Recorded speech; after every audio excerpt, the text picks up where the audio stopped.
रक्षा मंत्रालय ने 2025 को घोषित किया सुधारों का वर्ष। आने वाले महीनों में सैन्य आधुनिकीकरण के लिए दिखेंगे कई कदम।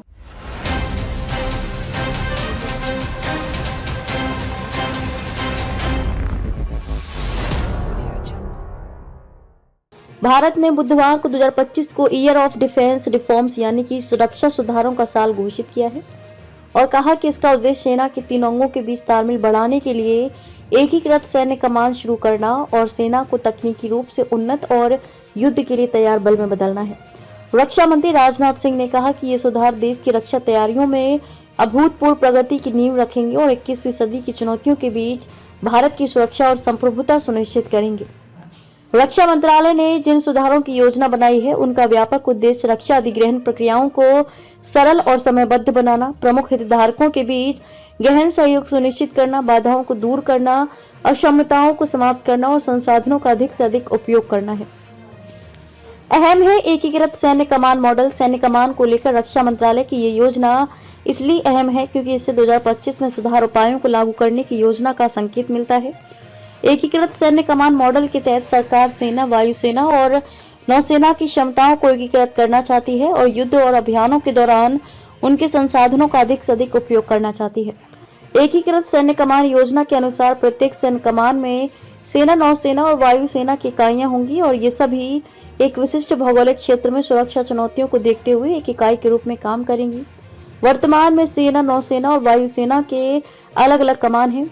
एआई पर होगा ध्यान। मंत्रालय ने कहा कि 2025 में साइबर और अंतरिक्ष जैसे नए क्षेत्रों, कृत्रिम बुद्धिमत्ता, एआई, मशीन लर्निंग, हाइपरसोनिक और रोबोटिक्स जैसी उभरती टेक्नोलॉजी पर ध्यान केंद्रित किया जाएगा। रक्षा मंत्री ने कहा सुधार का वर्ष सशस्त्र बलों के आधुनिकीकरण की यात्रा में एक महत्वपूर्ण कदम होगा। मंत्रालय ने कहा कि मौजूदा और भविष्य के सुधारों को गति देने के लिए सर्वसम्मति से 2025 को सुधारों के वर्ष के रूप में मनाने का निर्णय लिया गया है। रक्षा मंत्रालय ने एक बयान में कहा कि सुधारात्मक उपायों को सशस्त्र बलों को तकनीकी रूप से उन्नत और युद्ध के लिए तैयार ऐसे बल में बदलने के लिए लागू किया जाएगा जो बहुक्षेत्रीय एकीकृत संचालन में सक्षम हो। रक्षा उत्पादों का उत्पादक बनने पर जोर। मंत्रालय के अनुसार राजनाथ सिंह के नेतृत्व में हुई बैठक में यह निर्णय लिया गया कि इन सुधारों का उद्देश्य एकजुटता और एकीकरण की पहल को और मजबूत करना तथा एकीकृत सैन्य कमान की स्थापना को सुगम बनाना होना चाहिए।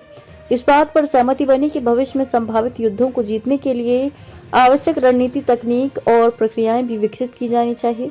बैठक में अंतर सेवा सहयोग और प्रशिक्षण के माध्यम से संचालन आवश्यकताओं और संयुक्त संचालन क्षमताओं की साझा समझ विकसित करने का भी आह्वान किया गया। बैठक में तीव्र एवं मजबूत क्षमता विकास के लिए अधिग्रहण प्रक्रियाओं को सरल और समयबद्ध तरीके से करने की आवश्यकता पर भी बल दिया गया। रक्षा सुधारों का उद्देश्य रक्षा क्षेत्र और सैन्य क्षेत्र के उद्योगों के बीच प्रौद्योगिकी हस्तांतरण और ज्ञान साझा करने की प्रक्रिया को सुविधाजनक बनाने के लिए कदम उठाना और व्यापार को आसान बनाकर सार्वजनिक निजी भागीदारी को बढ़ावा देना भी शामिल है।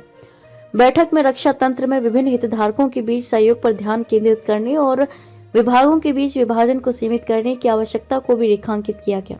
बैठक में कहा गया है कि मंत्रालय को भारत को रक्षा उत्पादों के एक विश्वसनीय निर्यातक के रूप में स्थापित करने की दिशा में काम करना चाहिए और भारतीय उद्योगों और विदेशी मूल उपकरण निर्माताओं के बीच अनुसंधान एवं विकास और साझेदारी को बढ़ावा देना चाहिए।